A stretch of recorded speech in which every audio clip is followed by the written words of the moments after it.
Hey y'all, so in January I did a 30-day reading challenge, and today I'm going to be sitting down and talking to you about how the challenge went and kind of doing a bit of a wrap-up on the books that I read throughout the month of January. To be perfectly honest with you, I'm filming like 4 videos today, and I did a lot of planning for all 3 of the other ones, but for this one I've done almost no planning. I kind of just wanted to sit down and talk to y'all about how I thought it went, and even though it's a bit of a wrap-up, I'm just kind of gonna be discussing the books. It's not a formal review or anything, so I'm just gonna kind of sit here and talk to you guys. So earlier this week I posted my vlogs that I did throughout the month, so that will be linked up in the cards if you want to check it out.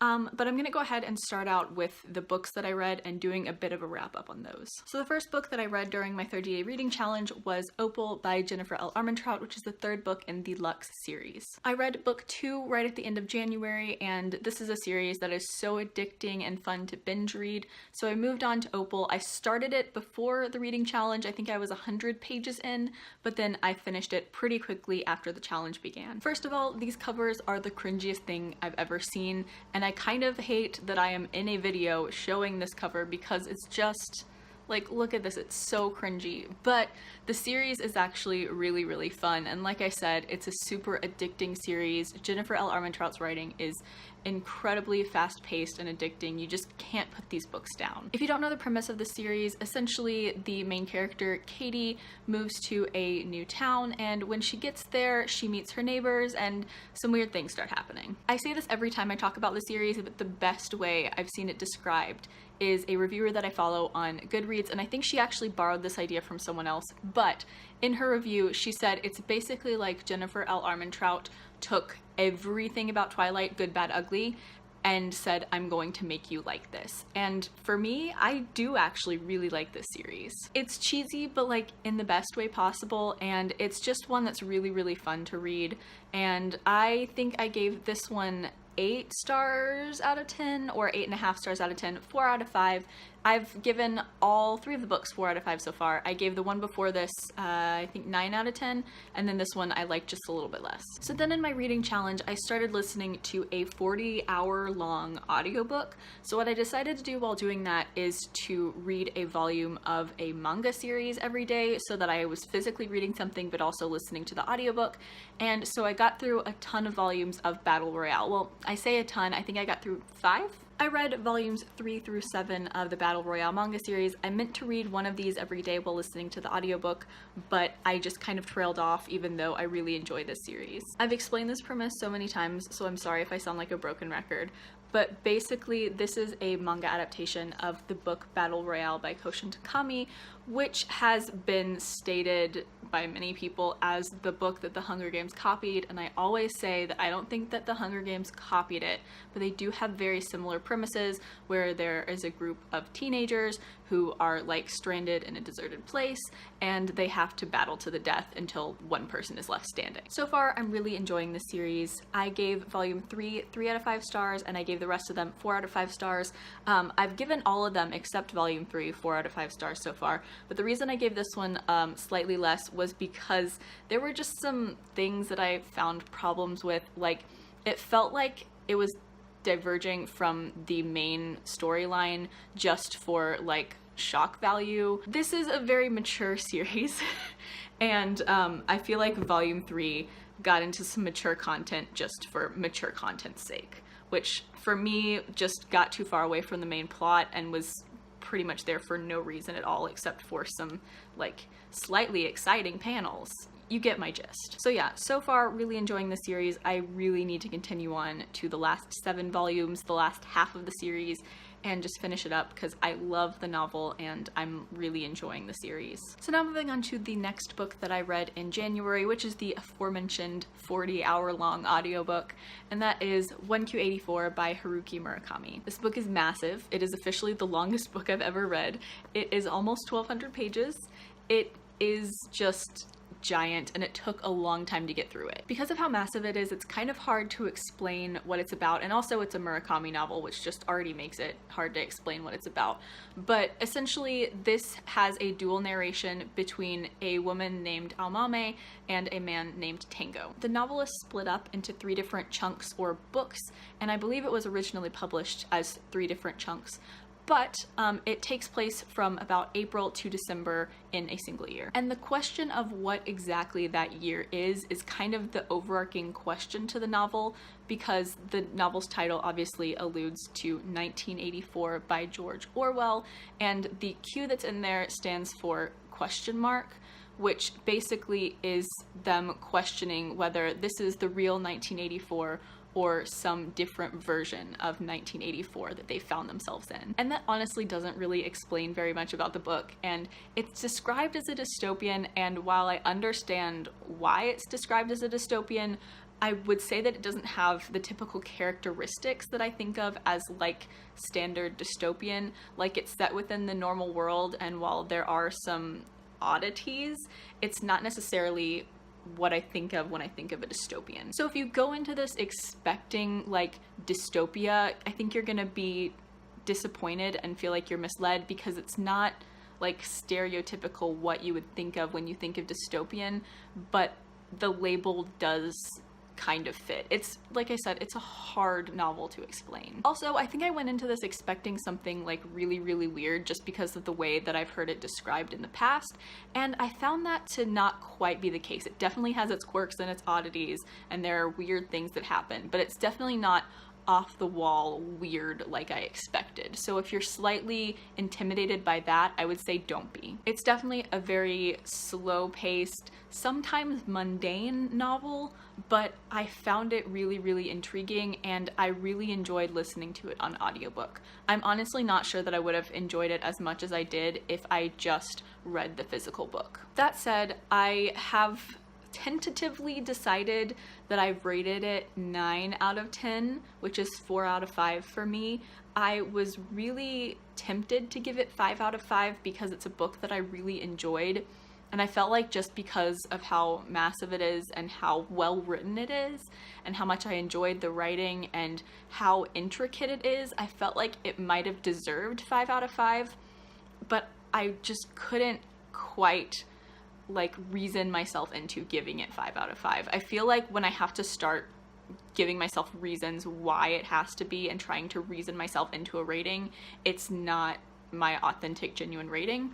So I'm keeping it at 9 out of 10 for now. This is a book that I really, really enjoyed. I thought it was a very intriguing read, but it's not quite up to a 5 out of 5 level for me personally. That's not due to any fault of the book for me. Like, I can't pinpoint any reason why I wouldn't give it 5 out of 5, but it just, for some reason, I can't convince myself that it needs to have 5 stars. So I gave it 4.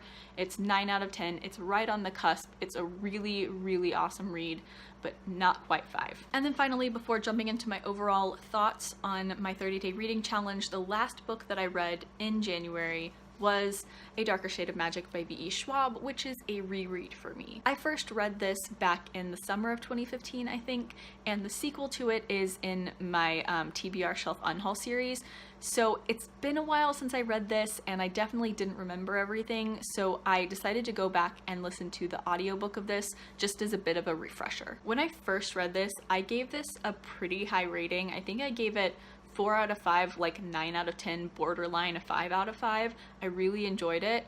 And then as time went on, my opinion started to kind of go down on the book. Like, I definitely think that I overrated it when I first rated it. Like, maybe it was a 4 out of 5 read for me, but definitely not borderline 5 out of 5, nowhere near that. So by the time I did this reread, I think I lowered it to 3 out of 5, like a middle tier 3 out of 5, so like 6.5, 7 out of 10. So like not horrible by any means, but just an average book, something that I enjoyed but didn't absolutely love. And I have to say, I was kind of pleasantly surprised at this reread.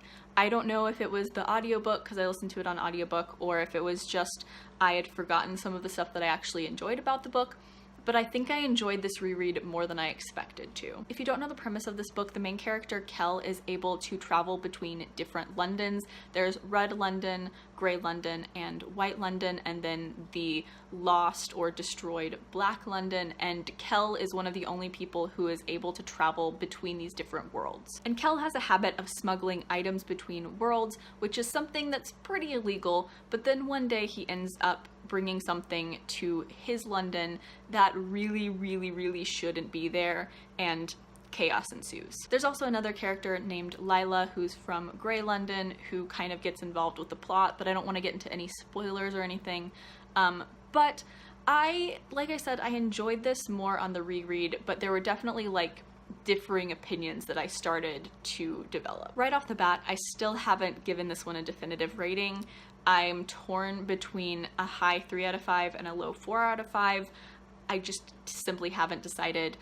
I think it's going to be a high 3 out of 5, but like I said, I'm not sure. Because I definitely enjoyed the story and the alternate worlds and Kel more than I remembered enjoying them, but I definitely got a lot more annoyed with Lila than I remembered getting. I think I just wasn't quite as aware of some of the tropes in female character writing when I first read this, and now that I am aware of those, I just got so annoyed with them.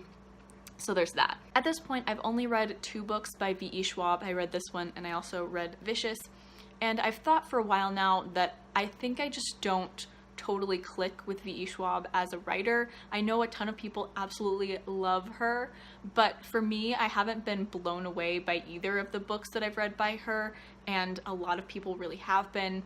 So maybe it's just I don't click with her, or I don't know. Just I haven't been blown away by either of the books I've read by her, and I know that a lot of other booktubers absolutely love her books. Now that I've finished this though, I am going to be moving on to the sequel. I have the audiobook checked out from the library and I'm going to be listening to that, and hopefully I get through that pretty quickly. So those are all the books that I read for my 30-day reading challenge. I believe that when I calculated the pages, it was somewhere just under 3,000 pages, which I was pretty like happy with and impressed by, because that's almost an average of 100 per day, which is way more than I've read over the past like year or so. So now that I've talked about that, I want to go ahead and talk pretty briefly about what I think of my 30-day reading challenge overall. Like I said, I think that this challenge overall was a success for me because I read a lot more than I usually do.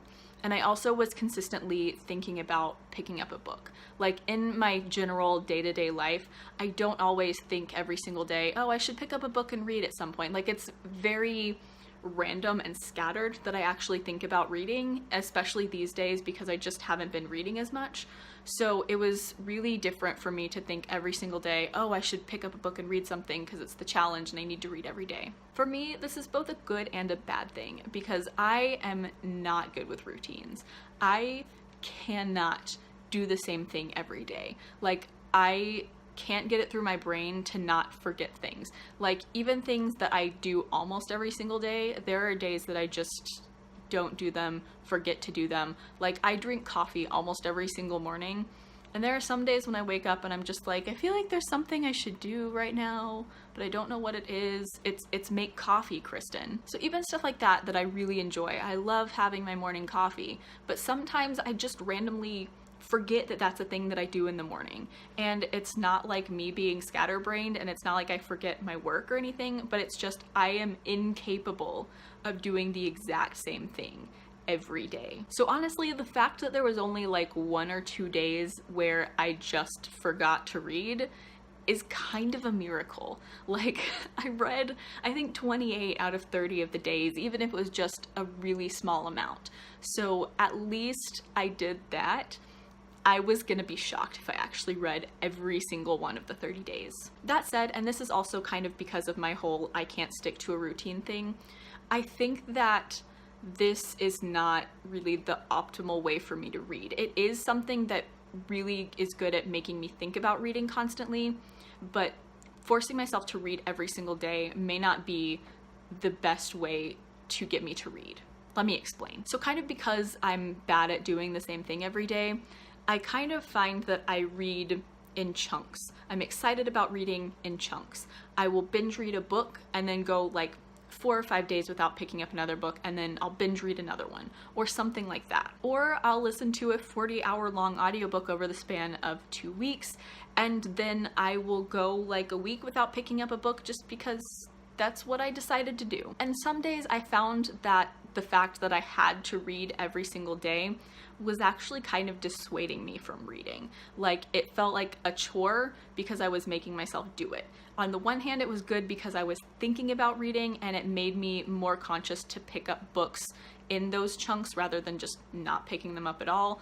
But it also like felt like a chore on the days when I didn't feel like picking up a book and reading. And I was kind of like, ugh, do I really have to do this? And then like read a page. I think maybe a better reading challenge for me would be to read 3,000 pages over the course of a month. That way I can divide it up however I want to, and I don't have to force myself to read every single day without feeling like a failure. But at the same time, the 30-day reading challenge is also 10 times better for me than like setting a specific TBR and forcing myself to read only those books, because I just can't do it. I'm so bad at it. I'm gonna have like random whims come up and want to read a different book, and then I feel bad about wanting to read the different book. And that's why I don't typically make TBRs very much anymore, because I just can't stick to them. And I made one for February and I already think I'm gonna be like going completely off the rails. I think at this point I plan to do another 30-day reading challenge in March, or at the very least doing some sort of reading challenge in March. Now that I've thought of the like read 3,000 pages thing, I kind of like that. So I might do that. I might just do pure and simple another 30-day reading challenge, or 31, I don't know. Either way, it's definitely something that I want to do again, because since my 30-day reading challenge ended, I haven't picked up a book. And part of me thinks that that's just like, you know, me being in one of those like few day periods where I don't want to pick up a book. But part of me also thinks that it's because I don't have some sort of challenge motivating me to pick up a book other than the K-pop-a-thon, which I'm participating in. But I guess I haven't started participating yet because I haven't read anything. I'm a disaster. So yeah. Long story short, 30-day reading challenge, super great motivator for me, but possibly not like the perfect way for me to challenge myself to read. I'm gonna see if I can think of something else better, or if I'm just gonna go with the 3,000 pages thing. I don't know, we'll see. I plan to do another challenge in March though. That is it for this video, wrapping up my 30-day reading challenge. As always, I will leave links down in the description to my blog, Twitter, and Goodreads. Please add me as a friend on Goodreads. I would love to be friends with all of you. Like, comment, subscribe, all that jazz. Thank you so much for watching. Bye!